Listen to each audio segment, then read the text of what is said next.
שלום וברוכים הבאים לתוכנית תשוקות יין. אני המנחה שלכם טל גל כהן, וזוהי התוכנית על יין באינטרנט בכתובת winemaster.co.il. אנחנו נמצאים באמן, בחנות היפיפיה שנקראת ה-winemaker, יחד עם עומר זואומוט.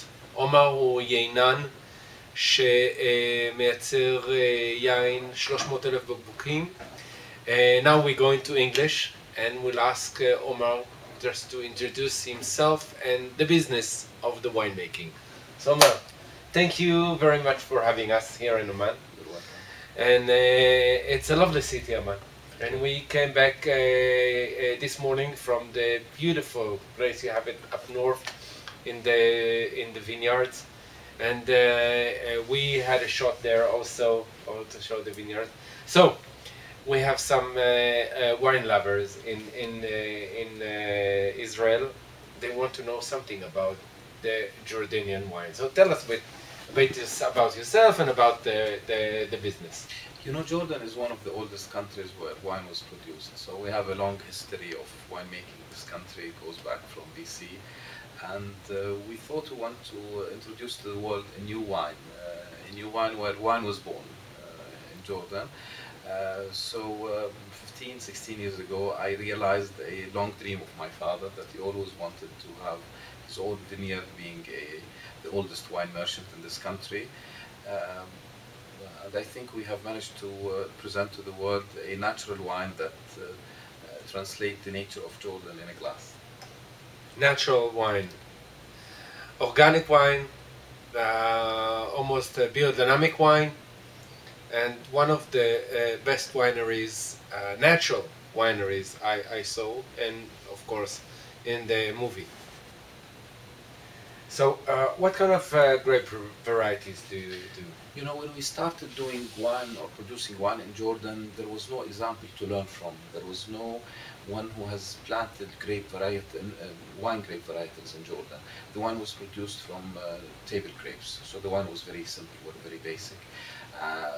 It was an advantage and a disadvantage at the same time. We had to learn and know what is the best wine for this country. So we planted 34 different noble varietals of wine. 34? Yeah, and we're stuck now with them because we thought some of them would work and some of them wouldn't. Everything has worked in Jordan till now, so it would take us another 30 years to see what consistently is giving us a satisfactory, good, high quality wine, and this would be the wine that will bear the wine of Jordan with pride.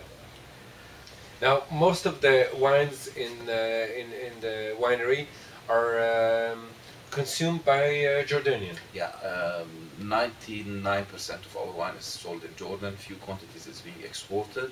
We have a market much bigger than what we can produce, but I will never lower the bar. The wine has to be very high quality, very little production per hectare, and only the wines that I think merits to have the St. George name will see the bottles. The rest will be distilled and produce alcohol from it.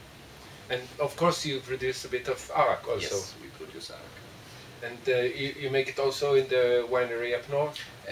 The grapes come from there, but it's produced here in Amman, in the Sahab city. That's where we produce our arak, and we still follow the very old techniques. We produce our araks in red copper small stills. We distill it 3 times, and then we age it in clay jars for at least a year before it's malted. So we're one of the very few people who, as they say, walk the talk.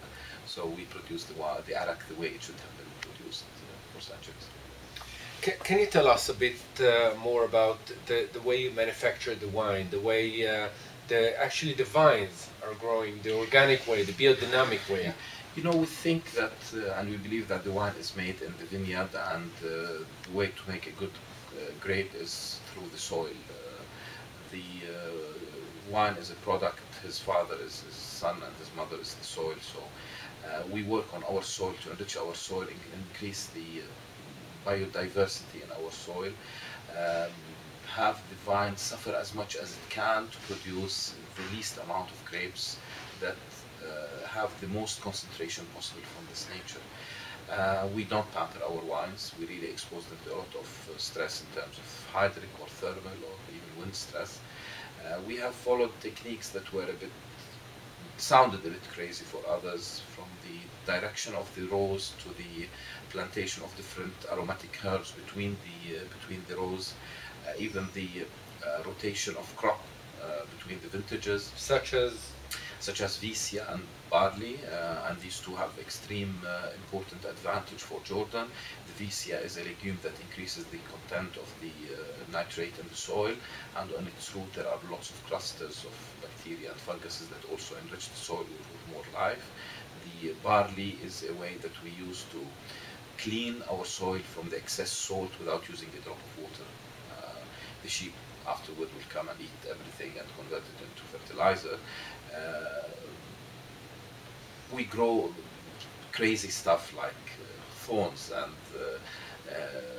sage and rosemary and thyme, and you think what all za'atar, what all these have to do with wine? Well, to be honest, I don't know exactly what they do with wine, but for sure they increase the biodiversity in the soil, and that's what we want. We produce our wines in the soil, not in the vineyard, not in the winery. This is the real factory that we work on. It's our soil.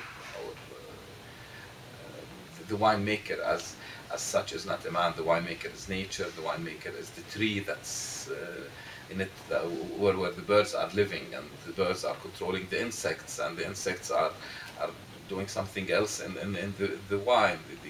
The birds are eating the wasps, and I don't know what the insects are doing, but for sure they are increasing the biodiversity. This is my circle of life yeah. In the vineyard. If we don't understand it, doesn't mean that it doesn't have a role. It's just we don't understand it, and I think that nature is so complicated to be understood by man. Just respect it, and it has been taking care of the vines for thousands of years without our intervention, so it can do that for another 100 years or so. So let's just do nothing and get the best wine of our nature. Yesterday we saw that you're planting more vines. How big is your vine? Our property is about 600 hectares. We planted about 200 something till now.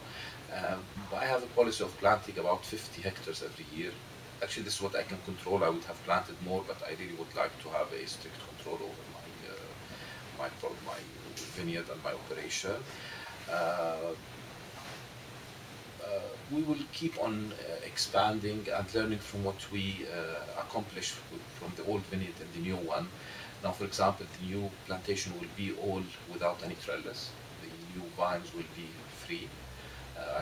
I want to celebrate the day when I will take out the last wire from our vineyard. I don't like any metallic wire in the vineyard. We don't need the exposure to the sun, so we can go back to the old oblate system. This is my plan for the next few years. I hope I will achieve it. One day you'll have a very big vineyard with very low production, the way I'm doing now. Why I'm planting more? Because there's still a lot to learn. You know, the moment you wake up in the morning and you think you know something about wine, then you can't do wine anymore. We are all students here.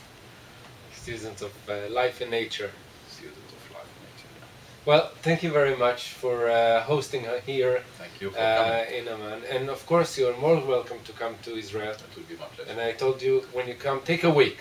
You need a week, and then we'll do some of the wineries in Israel. Definitely, it will be my pleasure. Shukran. Thank you.